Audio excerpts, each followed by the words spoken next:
Vamos prosseguir. Primeiro vamos fazer uma recapitulação daquilo que nós temos visto até então, né? Nós falamos sobre a falta de perdão que gera o ressentimento. Ressentimento é uma atitude que nos leva a sentir de novo, né? Problemas que nós enfrentamos como injustiças, decepções e assim por diante. E isso pode se tornar um veneno que vai nos matando ao pouco.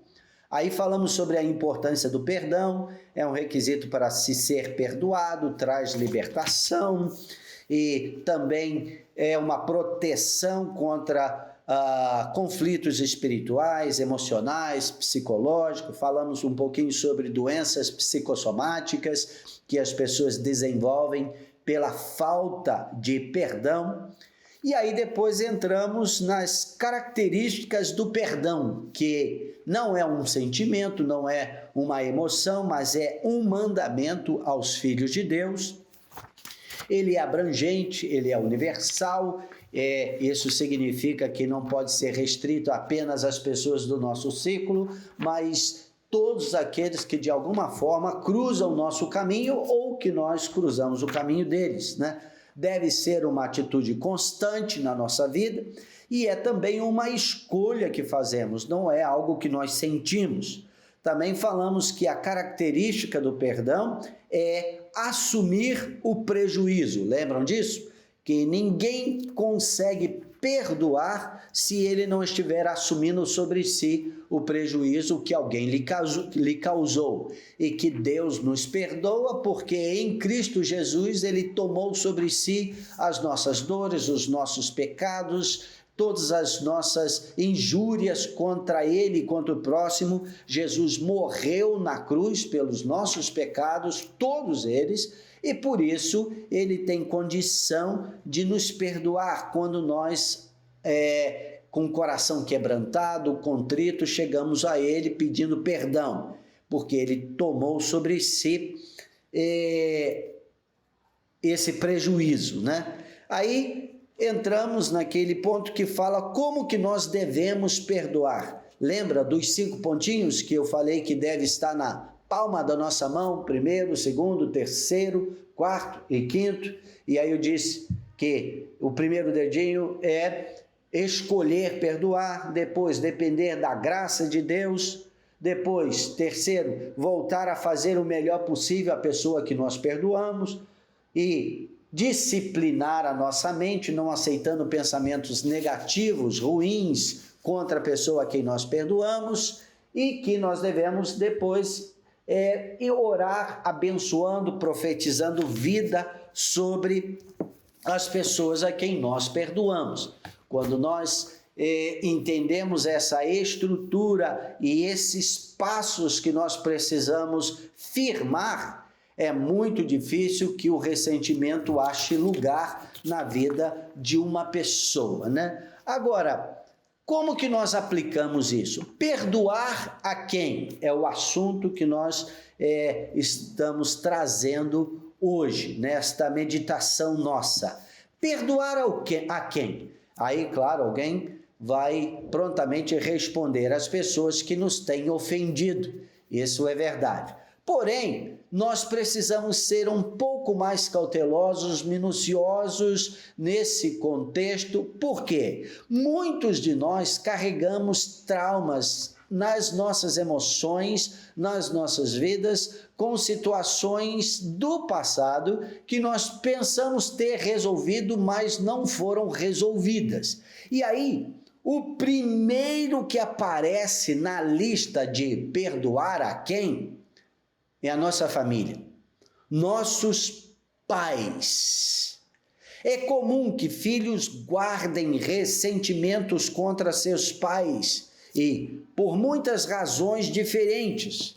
E isso vai desde brutalidade, espancamento que aconteceram quando criança, incompreensões, palavras duras e repetidas, falando: você não é ninguém, você não presta, você nunca aprende, não sei o que você está fazendo na escola. brigas entre os nossos pais, pai que espanca a mãe e os filhos também, sentimento de rejeição. Tudo isso está dentro desse contexto que marca a nossa vida, marca a vida de um filho, de uma filha. Ele cresce assim, e isso não foi trabalhado, não foi ministrado cura, não houve reparos, e isso nos acompanha, dilacera a nossa alma e nós ficamos com a alma cheia de buracos. Agora, claro, no sentido aqui figurativo, marcas, cicatrizes que não são curadas. E a realidade é que quando nós não somos curados nas nossas emoções, a tendência que nós temos é repetir isto nos nossos relacionamentos. Especialmente nós que, quando criança, fomos traumatizados nos relacionamentos familiares, nós tenderemos a repetir essas mesmas situações com os nossos filhos ou com os nossos cônjuges. Temos uma atitude dura, temos uma alma que reflete esta dureza, esta dor que nós continuamos de tempos em tempos experimentando através das lembranças. Ou simplesmente porque fomos tão machucados, tão feridos, que nos acostumamos com aquilo e achamos aquilo ser normal, parte da vida, parte do dia a dia. E eu te digo, não é. Deus não nos criou para sermos machucados. Deus não nos criou para vivermos com traumas. E eu quero te dizer que tem muitas pessoas que são doentes nas nossas igrejas. Isso tem a ver com falta de perdão. Nós precisamos de cura, meus irmãos. Nós precisamos trazer o Espírito Santo para nos mostrar aonde existe ainda esta ferida que de tempos em tempos sangram. Deus quer nos curar e só tem um jeito de fazer isso: através do perdoar, de ministrar perdão aos nossos pais.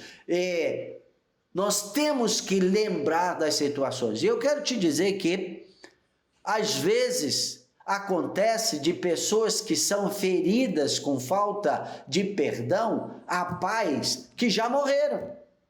Mas nós mantemos esta pessoa viva no nosso coração, na nossa alma, nas nossas lembranças, e não de uma maneira positiva, uma maneira negativa. Isso por falta de perdão. E só tem um jeito de fazermos isso: ter a coragem de olhar para o nosso passado, de olhar para as pessoas, nesse caso nossos pais que nos feriram, e perdoar. Nós precisamos olhar com um olhar de misericórdia, porque ninguém consegue dar aquilo que não tem. Provavelmente, nossos pais também carregavam esta dor, situações não resolvidas que eles tiveram com seus próprios pais, e aí repetiram com seus filhos. E se nós não tivermos experimentando a cura e a graça de Deus, teremos a tendência de repetir isso também com os nossos filhos, né? Então temos que olhar para os nossos pais com um olhar de misericórdia e estender a cura que nós temos recebido de Deus para eles também.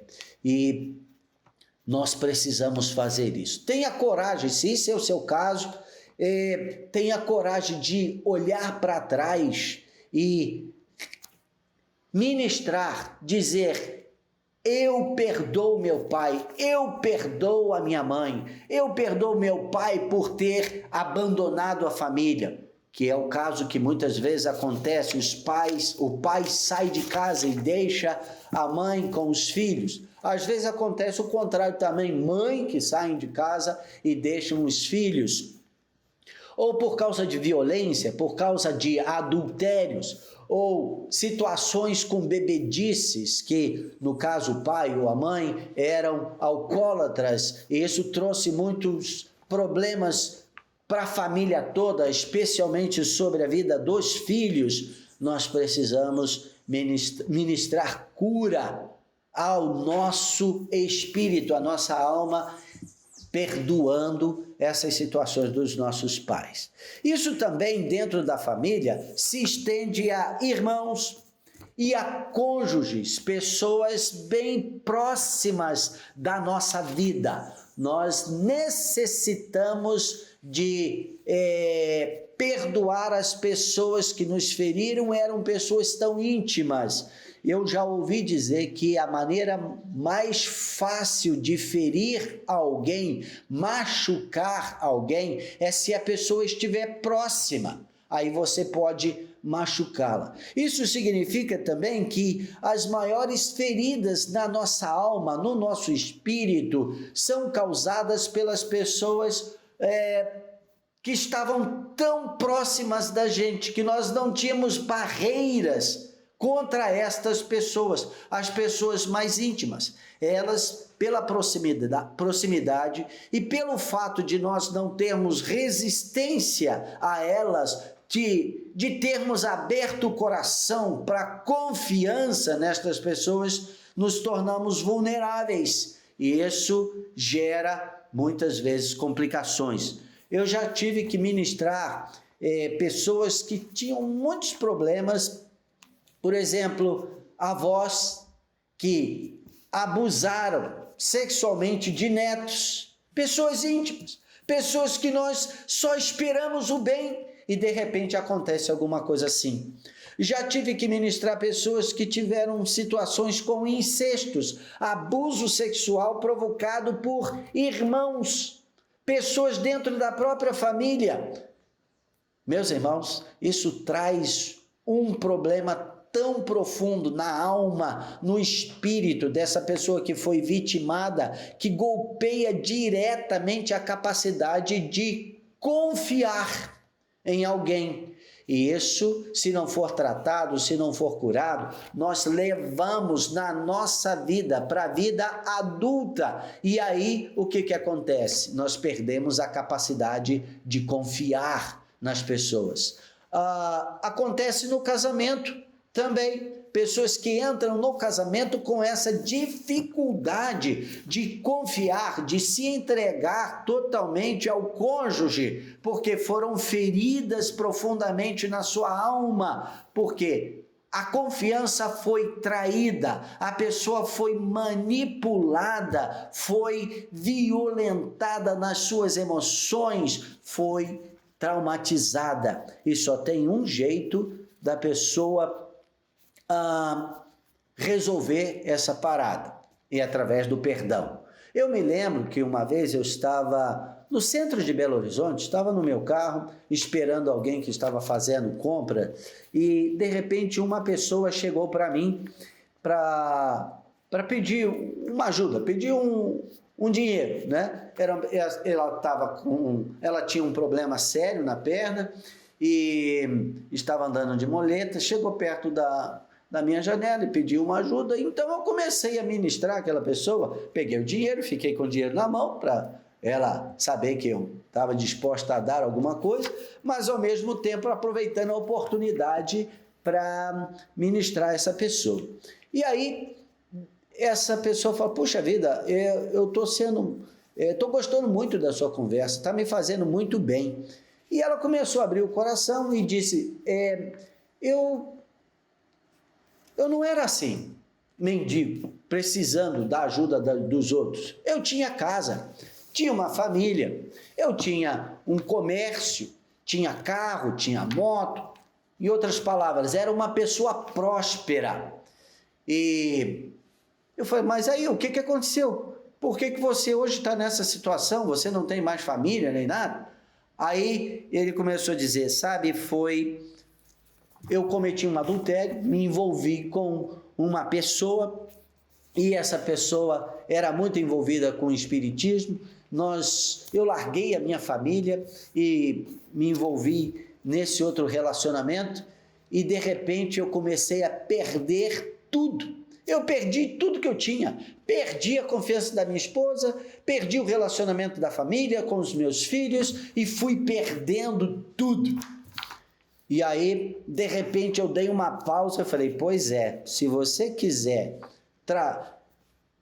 trazer uma mudança na sua vida e recobrar o ritmo da sua vida, você tem que perdoar esta mulher que você está dizendo aqui que foi a causadora de todos esses problemas que você teve que enfrentar.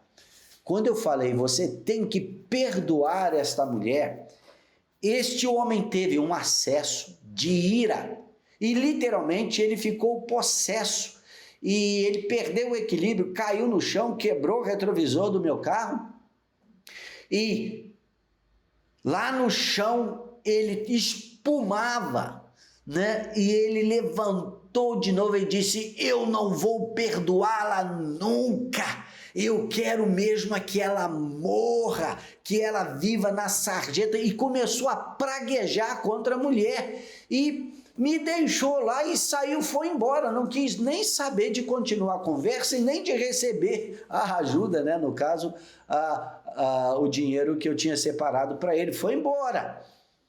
De tanta amargura, ódio que tinha no coração dele. E, infelizmente, ele não é uma pessoa incomum nesse caso, não.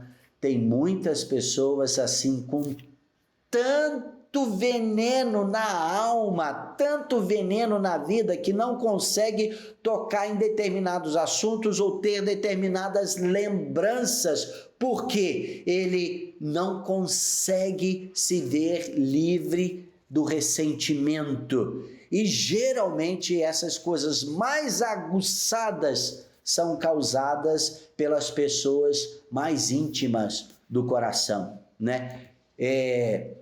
Irmãos, os amigos íntimos, os cônjuges, namorados, namoradas, noivos, desilusões que acontecem na vida. Eu me lembro de um caso de uma jovem que normal, bonita, cheia de sonhos, e de repente ela teve um surto psicótico e não recuperou, foi enviada para um hospital psiquiátrico, estava debaixo de tratamento forte, tomando remédios fortes, e ela perdeu a voz, perdeu a capacidade de comunicar-se.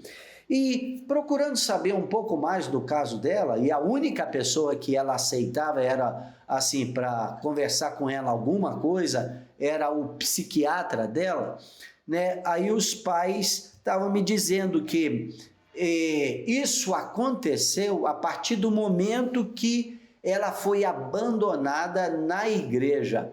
O dia do casamento, ela estava lá, impecável, noiva, né, e tudo, e o noivo não apareceu para o casamento.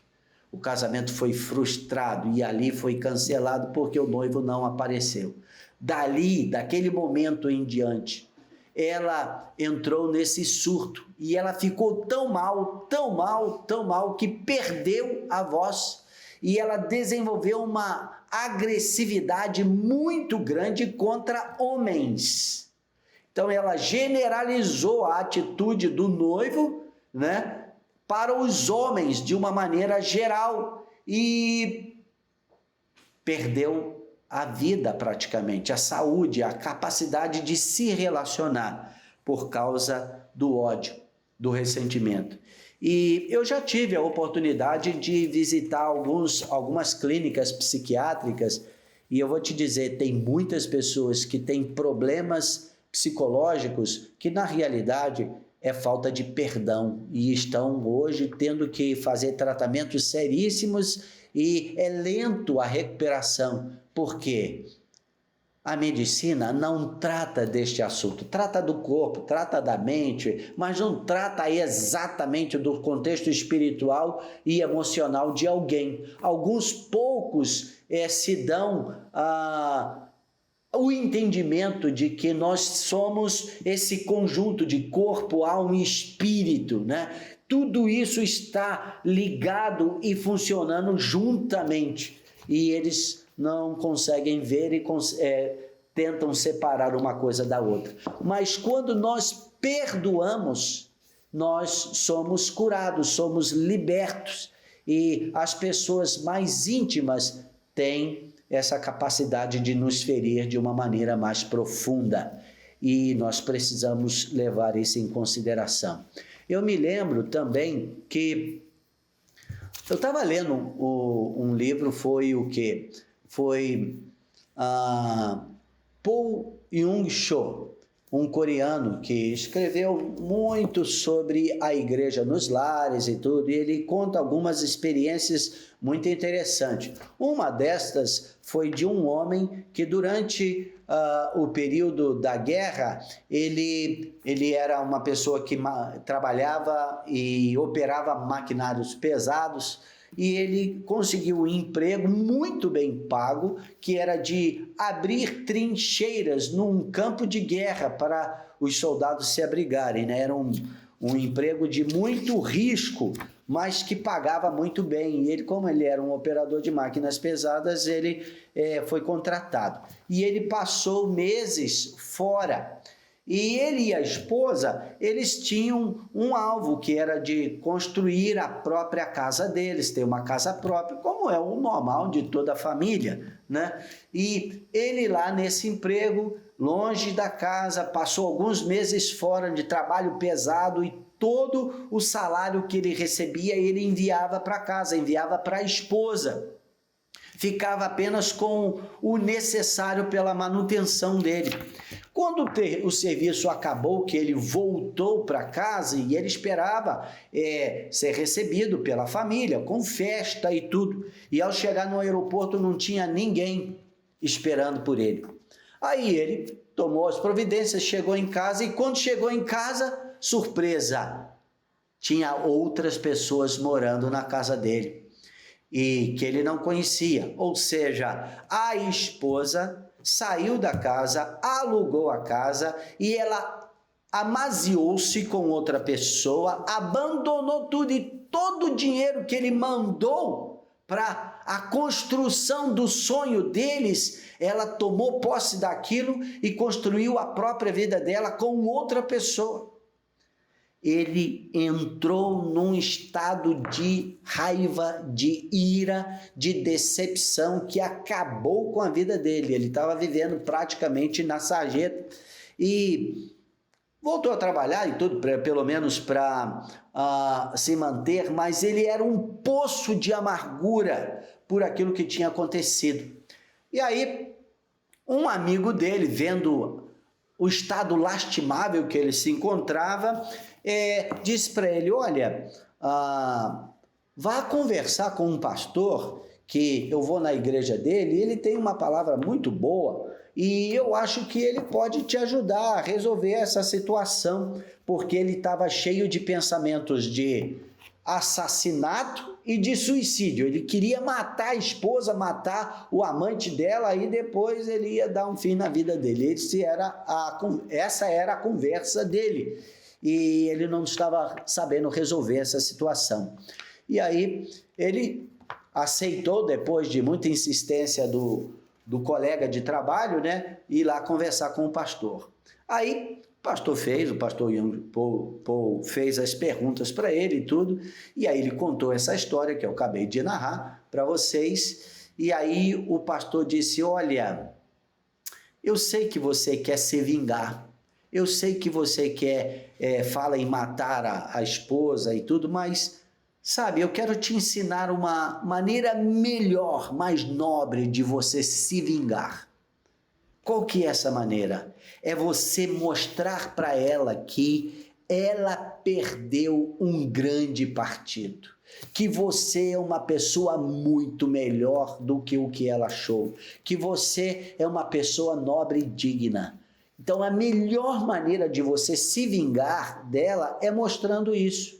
Isso significa que você deve perdoá-la e achar um trabalho digno e reconstruir a sua vida de forma que ela vai olhar para você e vai dizer: puxa, que partidão eu abandonei. Ela vai olhar para você e vai ficar com raiva de si própria, de ter feito o que fez com você. Você precisa fazer isso.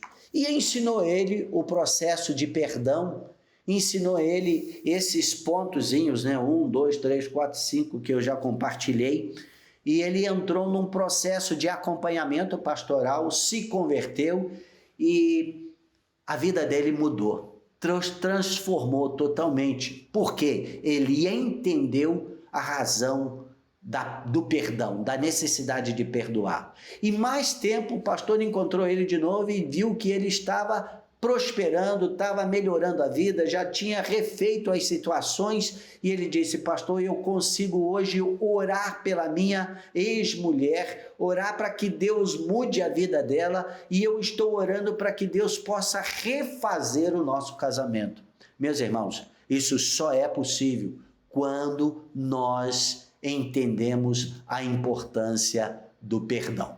Nós precisamos também aprender a estender esse perdão, essa atitude de perdoar, àqueles que estão longe dos nossos círculos de relacionamento mais íntimos, como eu falei, pais, irmãos, cônjuges, amigos, né? Nós precisamos entender isso. E perdoar os nossos inimigos, né? Inimigos, ou seja, pessoas que não fazem parte da nossa vida, não fazem parte da nossa história, mas de repente entra na nossa vida, né? Eu tenho uma amiga, ela é americana, polonesa, casou-se com um polonês, hoje eles moram na Polônia, ela tem um ministério com mulheres que foram abusadas, sofreram algum tipo de abuso. E qual é a história dela? Quando ela era adolescente, jovenzinha, a família morava nas imediações de Nova York, e um dia à tardinha, voltando para casa, ela foi pega por um homem perverso, né? E esse homem a mobilizou, levou-a para um lugar assim, à parte, e ela sofreu um abuso sexual, ela foi estuprada. E durante o tempo que ela lutava com aquele homem, não pôde prevalecer, né? Ele era bem mais forte e estava armado de um punhal, e ela dizia o tempo todo: eu te perdoo no nome de Jesus, eu te perdoo no nome de Jesus, eu te perdoo no nome de Jesus. E ele conseguiu terminar o intento dele, e depois que ele terminou, ele não sabia mais o que fazer. Ele olhava para o punhal, olhava para ela, olhava para o punhal, olhava para ela, e de repente ele jogou o punhal assim longe e saiu correndo. Ela se levantou, se recompôs, buscou ajuda, foi na delegacia, fez um retrato falado do sujeito, e uma semana depois ela foi chamada na delegacia para reconhecer alguém que ele tinha prendido, que eles já haviam prendido, e ela reconheceu, era a pessoa que abusou dela. E o delegado virou para ela e disse: olha, você é uma pessoa de muita sorte. Esse homem, ele abusou de várias outras mulheres, e todas elas ele matou depois do abuso. Você foi a única que sobreviveu. A verdade é que ela tinha esse espírito de perdão, e durante o tempo que ela estava sendo molestada, ela estava ministrando perdão. E isso fez com que a alma dela não fosse atingida. E sabe qual foi a atitude dela depois disso? Ela visitou esse homem na prisão, muitas vezes, pregou para ele, até que ele deu a vida dele para Jesus. Ela cresceu, né? Isso ficou marcado na vida dela, principalmente na história dela, ficou, mas ela não foi dilacerada por isso. Tanto que ela pode hoje ter um ministério a mulheres que sofreram algum tipo de abuso. Também autoridades. Você sabia que muitas vezes nós somos injustiçados por pessoas que estão numa posição de autoridade? Eu vi a história de um homem na Segunda Guerra Mundial. Esse homem era um italiano, e ele foi preso porque ele ajudava judeus. Escondia os judeus, né, da saga alemã de matar os judeus. E ele foi mandado para um campo de concentração, preso lá. O nome dele era Enrico, o nome dele. E o que acontece é que um dia, principalmente perto do Natal, o diretor daquele campo de concentração chamou ele lá para o seu gabinete, e quando ele chegou lá, ele viu uma mesa toda posta com iguarias, alimentos saborosos, e que ele não via já há muito tempo. E aquele diretor, com muito sarcasmo, disse para ele: olha, eu quero te parabenizar. Você tem uma esposa que cozinha muito bem. Está vendo toda essa comida aqui? Foi ela que trouxe para você. E não é agora porque é Natal. Não, várias vezes ela trouxe isso. Mas quem come sou eu, viu? E eu gosto muito.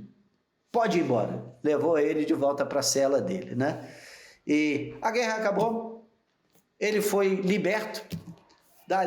Daquele lugar que ele estava preso na Europa, ele foi para os Estados Unidos. Lá ele refez a vida dele, prosperou, envolvendo-se no mundo de negócio. Ele era um empreendedor. E aí, depois de um tempo lá nos Estados Unidos, ele resolve voltar para a Europa, para onde ele tinha as raízes. E lá, depois de se reestabelecer lá onde era a cidade dele, ele descobriu que o diretor daquela prisão onde ele ficou concentrado lá, né, morava numa cidade não muito longe da onde ele estava. E aí o que ele fez? Ele chamou a esposa, falou assim: você lembra aquele Natal que você levou uma ceia para mim lá na prisão? Ela lembra, como que eu posso esquecer disso, né? Aí ele disse: olha, eu quero que você faça tudo o mais próximo possível da tua lembrança, e nós vamos fazer uma visita. Aí eles compraram todos os ingredientes, ela preparou tudo, colocou em cestas, tipo cesta de piquenique, e partiram de manhã cedo para outra cidade, onde ele sabia que a pessoa morava. Chegou lá, foi na casa, bateu na casa, e o homem, o ex-diretor daquela prisão, abriu a porta e o reconheceu. E na mesma hora que ele reconheceu, ele tentou fechar a porta, mas ele colocou o pé lá, não deixou a porta fechar, e o homem disse para ele: vai embora, não me puna mais do que a minha consciência tem me punido. Aí ele disse: não, eu não vim aqui te punir, eu não vim aqui tirar satisfação, é que eu lembrei que você falou comigo que você gostava muito da comida da minha esposa. E então nós trouxemos mais comida, mas só que desta vez queremos comer com você. E aí o homem ficou sem sentido, sem saber o que fazer, e eles abriram a porta e a mulher foi e arrumou tudinho lá na mesa daquele sujeito. Estava ele, a esposa, e aí eles sentaram e ele deu graças. E de repente o homem tinha um nó na garganta, ele não conseguia falar nada. Ele falou assim: eu não sei por que você está fazendo isso, eu não sei por que você está fazendo isso comigo. Aí o Henrico disse: olha, eu sei o que significa perdoar, e Deus que vive em mim me falou para vir aqui e amar você desta forma. E aí pregou para ele, e aquele homem aceitou a Jesus junto com a sua família, e só depois disso então eles puderam ter a liberdade, com a alegria que a salvação traz, desfrutar daqueles alimentos. Ou seja, ele estendeu o perdão a uma autoridade, alguém que era inimigo também, né, mas estava numa posição de autoridade e que o tinha machucado muito. E ele teve a capacidade de estender perdão para aquela pessoa. Meus irmãos, nós precisamos entender isso. O perdão cura, o perdão transforma. E também parte desta lista, né? Perdão a si mesmo. Muitas pessoas sofrem de culpa, de ressentimento, por terem feito algum tipo de erro na vida, cometido erro, pecado contra outros e, claro, às vezes contra si mesmo, e não consegue se perdoar daquilo que fez. E carrega consigo aquela mágoa, aquela culpa e tenta se punir de muitas formas, vivendo uma vida aquém daquilo que Deus sempre planejou para nós, né? Perdoar a si mesmo. Eu mesmo já tive que lidar com essa situação por erros que eu cometi na minha vida e eu tinha que me livrar dessa situação. E quando eu entendi como que era necessário essa cura de Deus na minha vida, olha, eu vou te dizer, eu fui para o espelho, olhei dentro dos meus olhos e disse: Gilberto, eu te perdoo por você ter feito isso, por você ter feito isso, por você ter feito isso. Aquelas situações que eu causei de males, que atingiu a mim e atingiu outras pessoas, eu tinha que ministrar cura, perdão a mim mesmo. E eu disse, olhando nos meus olhos no espelho: eu te perdoo por você ter feito isso, lembrando essas coisas que o Espírito Santo trouxe na minha mente. E eu quero te dizer, isso é necessário. Se você consegue identificar alguma situação assim na sua vida, seja aos pais, aos irmãos, a amigos chegados, cônjuges, tá? Antigos namorados, namoradas, ou situações com inimigos, perseguição no trabalho, chefe de departamento, né? Ou se você serviu o exército e foi injustiçado lá e tem essas imagens ainda na sua mente, está na hora de você aplicar isso que você aprendeu nessas semanas aqui meditando sobre o perdão diretamente na sua vida. Romanos capítulo 8, 33 e 34 diz: quem intentará acusação contra os eleitos de Deus? É Deus quem os justifica. Quem os condenará? É Cristo Jesus quem morreu, ou antes quem ressuscitou, o qual está à direita de Deus e intercede por nós. Deus é a nosso favor e Ele estende sobre nós graça que nos perdoou e também nos capacita a viver esta nova vida que Ele nos chamou para viver. Se o Filho nos liberta, verdadeiramente somos livres. E conhecer a verdade é o passo para que nós sejamos libertos por essa verdade. Eu oro para que você tenha a diligência de aplicar isso diretamente na sua vida, para que você seja livre, desimpedido de seguir no caminho que Deus te chamou para trilhar para a glória do nome de Jesus. Nós temos que viver o perdão a cada dia. Amém? Que o Senhor te abençoe, que o Senhor te dê esse entendimento e que você abra o seu coração para alguém, para a sua família, ou busque alguém que possa orar com você, mas que você ministre perdão às pessoas que você ainda precisa ministrar. Isso significa dizer: Deus, eu perdoo fulano, diz o nome dela, e o que ela fez contra mim naquele dia assim, assim, assim. Você cita isso e diz: eu perdoo no nome de Jesus. Deus te abençoe.